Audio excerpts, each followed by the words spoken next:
Hindi class में आप सबका स्वागत है। आज हम कक्षा 7वीं की हिंदी सीखेंगे। इसमें इकाई 2 अनमोल खजाना कहानी के बाद का വർക്ക്ഷീറ്റ് करेंगे। ഘട്ടനായെ ലിഖേं എന്ന വർക്ക്ഷീറ്റ് നമ്മൾ ചെയ്തു കഴിഞ്ഞു. ഇനി നമ്മൾക്ക് ചെയ്യാനുള്ളത് എന്താണ്? കിസ്നെ കഹ എന്ന വർക്ക്ഷീറ്റ് ആണ്. നമുക്ക് ഇന്നത് മനസ്സിലാക്കി പഠിച്ച് ചെയ്തു നോക്കാം. കിസ്നെ കഹ അതാണ് നമുക്ക് അടുത്ത് ചെയ്യാനുള്ള അഭ്യാസ കാര്യം. ഇതിൽ പ്രധാനമായിട്ട് നിങ്ങൾ എന്താ പഠിക്കാൻ പോകുന്നതെന്ന് അറിയാമോ? കീയുടെ ഉപയോഗം. ക ഛോട്ടി ഈ മാത്ര അതാണ് കീ.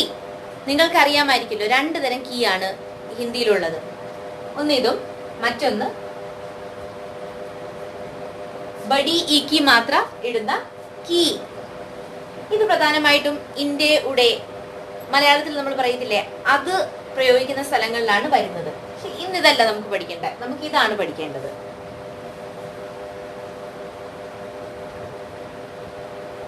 ഓക്കെ, നമ്മുടെ പാഠത്തിലുള്ള സെന്റൻസസ് നമുക്ക് കീ ഉപയോഗിച്ച് യോജിപ്പിച്ച് നോക്കാം. ആദ്യം കിസാൻ പറഞ്ഞ ഡയലോഗ്.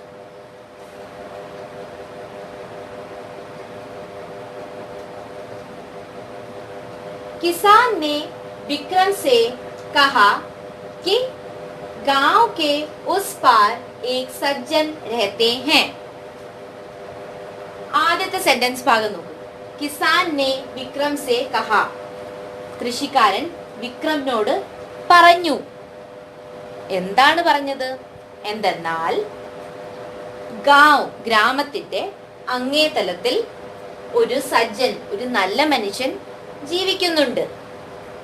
ഇപ്പോൾ നമ്മളുടെ രണ്ട് സെന്റൻസുകളെ യോജിപ്പിക്കുന്നിടത്താണ് ഇവിടെ കീ യൂസ് ചെയ്തത്.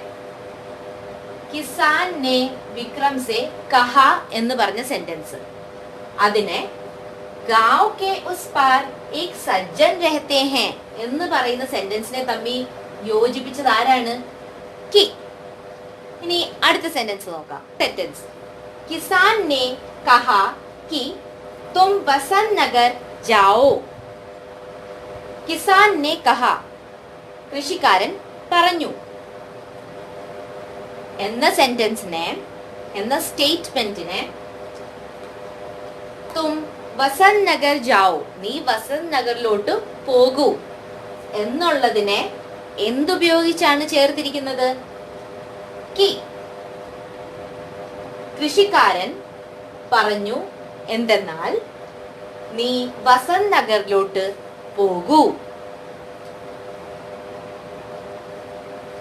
അടുത്ത സെന്റൻസ് വിക്രം ने कहा कि मैं बहुत गरीब हूं.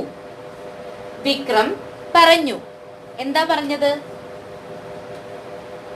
मैं बहुत गरीब हूं, ഞാൻ വളരെയധികം ദരിദ്രനാണ്. അപ്പോൾ നമുക്കിതിനെ യോജിപ്പിക്കാം. വിക്രം പറഞ്ഞു എന്തെന്നാൽ ഞാൻ വളരെയധികം ദരിദ്രനാണ്.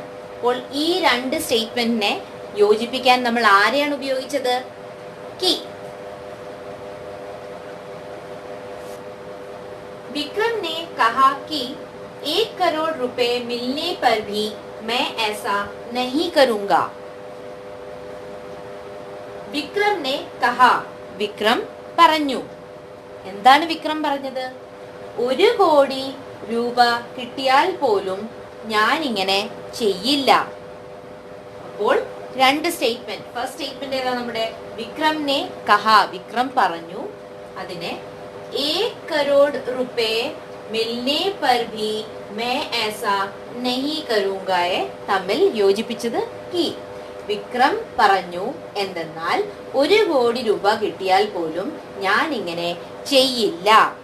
അടുത്ത വിശ്വനാഥ് പറഞ്ഞ സെന്റൻസുകൾ നമുക്ക് നോക്കാം. വിശ്വനാഥ് ने कहा कि तुम अपने दोनों आंखें बेच दो. വിശ്വനാഥ് പറഞ്ഞു എന്തെന്നാൽ നീ നിന്റെ രണ്ട് കണ്ണുകളും വിറ്റ് കളയൂ. വിശ്വനാഥ് ने कहा कि तुम अपने दोनों आंखें बेच दो. അപ്പൊ മനസ്സിലായില്ലേ എങ്ങനെയാണ് ഈ കീ ഉപയോഗിച്ച് നമ്മൾ യോജിപ്പിച്ചതെന്ന്? ഇനി അടുത്തൊരു സെന്റൻസ് നോക്കാം. വിശ്വനാഥ് ने विक्रम से कहा कि तुम्हारा शरीर ही एक अनमोल खजाना है. വിശ്വനാഥ് വിക്രമിനോട് പറഞ്ഞു, എന്തെന്നാൽ നിന്റെ ശരീരം തന്നെയാണ് അമൂല്യമായ നിധിയെന്ന്. ഇത്രയും നിങ്ങൾക്ക് മനസ്സിലായി കാണുമെന്ന് കരുതുന്നു. ഇനി ബുക്കിലുള്ള ലൈൻസ് നിങ്ങൾ ഫില്ല് ചെയ്യുക. ഇപ്പൊ പറഞ്ഞു തന്നതിൽ നിന്ന് നിങ്ങൾക്ക് എടുക്കാം, അല്ലെങ്കിൽ പാഠഭാഗത്തിൽ നിന്ന് ഇതുപോലെ കീ ഉപയോഗിച്ച് യോജിപ്പിച്ചൊന്ന് സെന്റൻസുകൾ ഉണ്ടാക്കി നോക്കൂ. ഇനി അടുത്തത് വിക്രമിന്റെ ഡയറി റൈറ്റിംഗ് ആണ്. അത് നിങ്ങൾ സ്വയം ചെയ്യണം. ഡയറി റൈറ്റിംഗിൽ നിങ്ങൾക്ക് എന്തെങ്കിലും സംശയമുണ്ടെങ്കിൽ കമന്റ് ബോക്സിൽ എഴുതി ചോദിക്കാവുന്നതേ ഉള്ളൂ.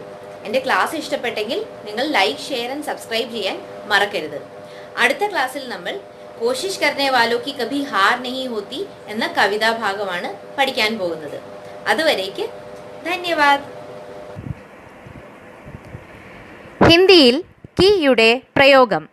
ഹിന്ദിയിൽ കീ രണ്ട് വാക്യങ്ങളെ തമ്മിൽ യോജിപ്പിക്കാനാണ് ഉപയോഗിക്കുന്നത്. കീ ആദ്യത്തെ വാക്യത്തിൻ്റെ അവസാനവും രണ്ടാമത്തെ വാക്യത്തിൻ്റെ തുടക്കത്തിലുമാണ് ഉപയോഗിക്കുന്നത്. ക അധികം ഇ സമം കീ.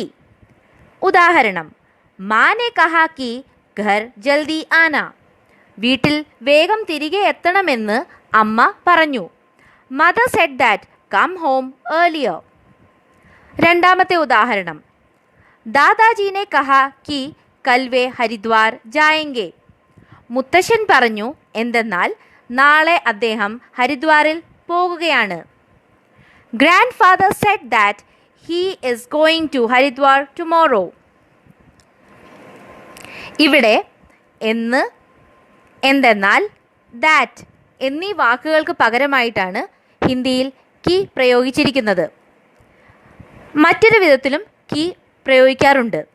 അഥവാ ഓർ, യാ എന്ന അർത്ഥത്തിലും കീ പ്രയോഗിക്കാറുണ്ട്. ഉദാഹരണം: ആപ് കൽ സ്വയം ആയെങ്കെ കി മേ ആപ്കോ ലേനെ ആവും. നാളെ താങ്കൾ സ്വയം വരുമോ, അഥവാ ഞാൻ നിങ്ങളെ വിളിക്കാൻ വരണോ? Tomorrow you will come by yourself or shall I come and pick you up. രണ്ടാമത്തെ ഉദാഹരണം: തും ഠണ്ടാ പാനി പിയോഗെ കി ഗരം. നീ തണുത്ത വെള്ളം കുടിക്കുമോ അതോ ചൂടുവെള്ളം? Would you like to have cold water or hot? ഇവിടെ നിങ്ങൾ കണ്ടുവല്ലോ, അഥവാ അല്ലെങ്കിൽ ഓർ എന്നതിന് പകരമായിട്ടാണ് കീ പ്രയോഗിച്ചിരിക്കുന്നത്.